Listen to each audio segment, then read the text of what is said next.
Olá a todos. Memórias, no plural, e não memória. Aliás, nosso cérebro se constrói a partir da atenção.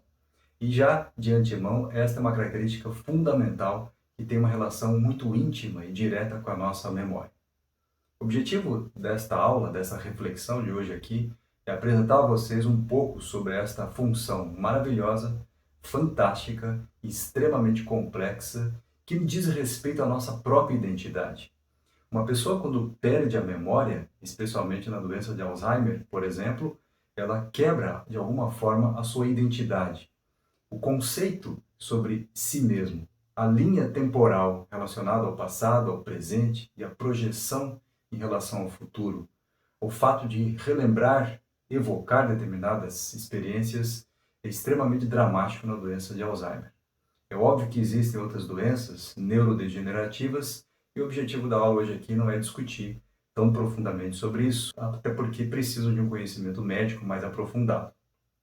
De alguma forma ainda muito simplista, mas calcada em conhecimentos científicos, já de bastante tempo, eu vou citar duas grandes referências aqui que são importantes e que me ajudaram a construir e desenvolver um pouco dessa reflexão. Obviamente, isso também está calcado em conhecimentos psicológicos já há 23 anos de experiência psicológica, de formação psicológica, que me ajudaram a entender esta relação muito direta entre mente, cérebro, corpo, esta relação que para mim é extremamente fascinante e que é objeto de interesse há bastante tempo. Por esta razão, eu sempre busquei unir o conhecimento psicológico e agora tenho a chance e o privilégio de estar gradativamente acumulando conhecimento médico, para que eu possa, de alguma forma, oferecer a você um conhecimento baseado, solidificado em experiência científica, em evidência científica e também, obviamente, trazer a minha experiência de estudo, de reflexão, de leitura e das aulas que eu tenho feito aqui através do canal. Pois bem, a primeira grande coisa que é importante que a gente possa entender que existem vários tipos de memória, como eu coloquei aqui neste quadro para vocês, a memória semântica e a memória episódica. São dois tipos ainda muito simples, existem outros, mas de uma forma muito simples é importante que a gente entenda. O objetivo hoje aqui não é aprofundar a aula sobre memória, porque ela é extremamente ampla e é importante que a gente possa ir considerando alguns detalhes que são importantes. O objetivo hoje aqui é poder ajudá-los de alguma forma a entender o que é a memória e por que é tão importante, curiosamente, entender que o fato da gente esquecer algumas informações faz parte de um processo completamente normal e fisiológico. Parece estranho, né? Mas, na verdade, esquecer faz parte da memória. É óbvio que um esquecimento prolongado e frequente precisa nos chamar a atenção. E isso não tem uma relação direta, pelo menos, é óbvio que isso pode ter uma relação, mas em linhas gerais, a grande maioria das vezes relacionadas à perda da memória, ela tem uma relação muito direta com quadros de ansiedade, estresse e depressão. Talvez não seja novidade para muitas pessoas. Se nós lembrarmos da aula passada, onde eu falei um pouco sobre estresse, e entendendo o estresse como um mecanismo de alarme, um sistema de alarme que nos avisa em relação a um perigo ou ameaça, é importante que a gente entenda por que a memória ela pode ser prejudicada num momento de maior estresse ou pessoas extremamente ansiosas com um grau de estresse muito grande. Existem todo um conjunto de mecanismos bioquímicos, neurofisiológicos importantes e que vão ter como consequência um prejuízo maior da memória. Em linhas gerais, é importante que a gente entenda que existem vários tipos de memória, que um esquecimento eventual é importante, inclusive para a aquisição, para a formação de novas memórias. É impossível que a gente possa se lembrar de tudo em toda a nossa trajetória, nossa história, nossa biografia. Fatos da infância, adolescência, vida adulta. Lógico que algumas experiências mais marcantes do ponto de vista emocional facilitam esse processo de aquisição da memória e evocação. Evocação significa a lembrança propriamente dita. Então é importante que a gente possa ter claro que esquecer faz parte, inclusive para que a gente possa avançar. Alguns exemplos importantes. Se a gente começa a prestar atenção em tudo e dirige a nossa atenção, lembrando que o cérebro se constrói a partir da atenção. Ou seja, a atenção é uma característica fundamental para que a gente possa exercer a memória. Ou seja, que a gente possa receber uma determinada informação, um estímulo auditivo, visual ou qualquer outra forma de estímulo, e esta memória, esta informação vai sendo consolidada, ou seja, guardada de alguma forma aí para poder no futuro, em algum outro momento, ser evocada ou ser lembrada. Uma pessoa com prejuízos de memória, de alguma forma também tem um prejuízo da sua própria identidade, da sua noção de eu. A memória é a cola da vida mental.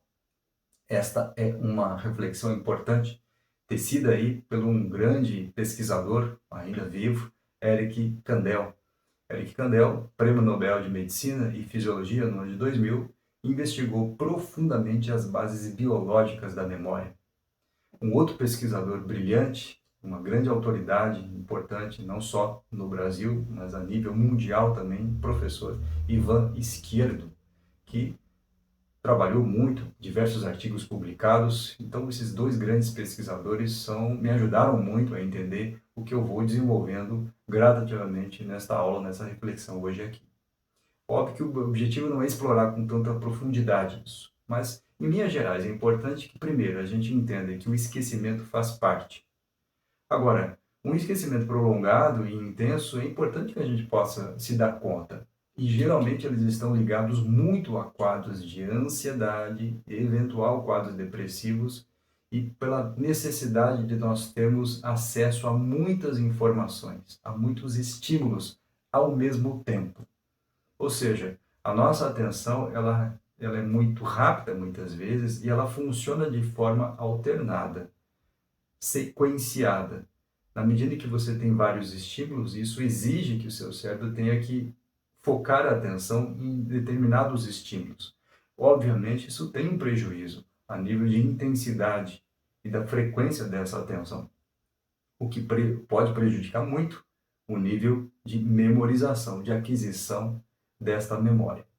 Algumas coisas importantes dentro que eu coloquei aqui, então, lembrar que a memória tem vários tipos. O objetivo hoje não é explorar tão a fundo a memória episódica e semântica, por exemplo, ligada a fatos, a pessoas, a lugares, a experiências do passado, né? A memória de curto prazo, a memória de longo prazo.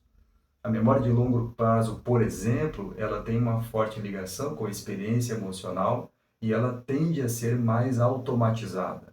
Por exemplo, andar de bicicleta é uma experiência em que você precisa prestar atenção no movimento, na bicicleta, no seu próprio corpo, e na medida que esta experiência vai se acumulando, você memoriza esta memória que é motora. E, obviamente, não só motora, que ela envolve outros tipos de memória. Nunca mais se esquece. Mesmo que você possa passar muitos anos, esta memória está codificada, armazenada, consolidada. E existem áreas específicas no cérebro para isso. Uma das áreas muito importantes que a gente pode perceber é uma estrutura cerebral chamada hipocampo.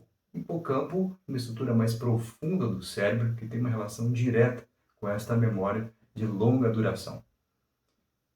Existem várias estruturas importantes que hoje o objetivo não é explorar com grande profundidade. Mas o que eu queria deixar claro hoje aqui, nessa reflexão, é que, para que haja possibilidade de uma consolidação maior da memória, é fundamental que a gente possa repetir.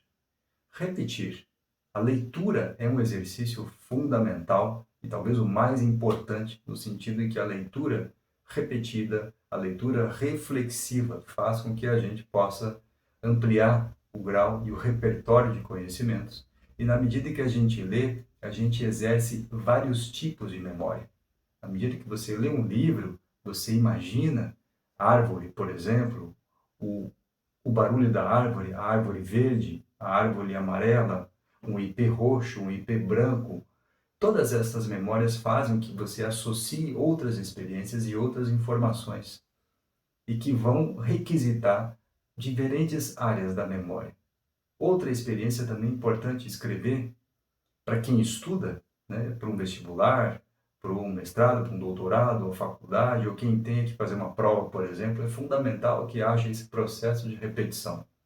E uma grande novidade, talvez, aqui, é a possibilidade da variabilidade, exercitar várias memórias, a escrita, a verbal, usar cores, a repetição, o caderno, não só o celular ou digitar, que hoje é muito frequente, mas poder apropriar, poder voltar a essa experiência de ter uma variabilidade grande para que haja a possibilidade de uma repetição. Se porventura você não consegue fazer isso, é importante avaliar o tempo que você consegue dirigir a atenção. É muito fácil a gente se perder devido à grande quantidade de estímulos que existem. E por isso a gente tem que reduzir, na medida do possível, esses estímulos para que haja uma concentração, para que haja a direção da atenção em relação àquele fato que você está observando. Então é muito importante que possa existir a repetição de uma habilidade, de um ato motor. Outra coisa importante, um aspecto que tem preocupado muita gente é a questão do sono. É no sono que a gente vai consolidar a grande maioria das memórias. E por isso é tão importante dormir bem e ter uma boa qualidade de sono. Então, de uma forma muito simplista, é importante que a gente entenda que, na grande maioria das vezes, problemas de memória estão ligados a quadros de ansiedade, estresse e quadros depressivos.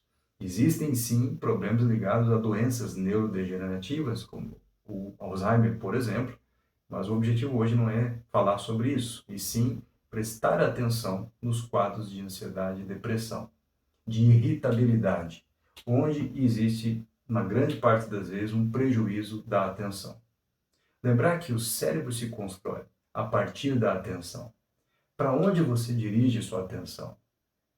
E muitas vezes o cérebro é viciado mesmo em novidades, em busca de prazer, porque alimenta o sistema de recompensa.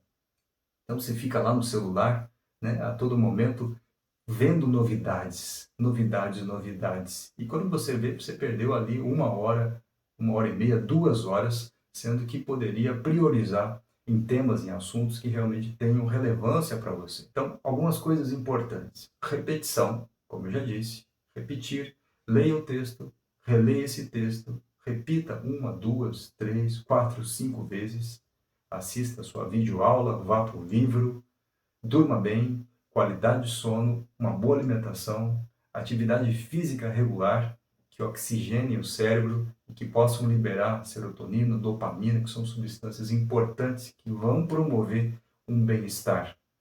Endorfinas, que são calmantes naturais, que ajudam muito no processo de relaxamento e, obviamente, liberam a atenção, ou seja, propiciam para que esse cérebro esteja realmente mais oxigenado e que tenha a possibilidade de uma aquisição melhor de memória. Então, são alguns aspectos importantes e o objetivo hoje aqui é poder ajudá-los, ainda que de uma forma muito simplista, com estas orientações, ajudá-los no processo de autoconhecimento. O objetivo do canal e o decorrer das aulas eu vou podendo trazer temas interessantes nessa relação mente, cérebro e corpo, a interface aí entre conhecimentos psicológicos e médicos, que são coisas que eu gosto muito de fazer e que tenho um grande prazer. Obrigado por me assistir, obrigado pela participação e espero ajudá-los de alguma forma. Até a próxima.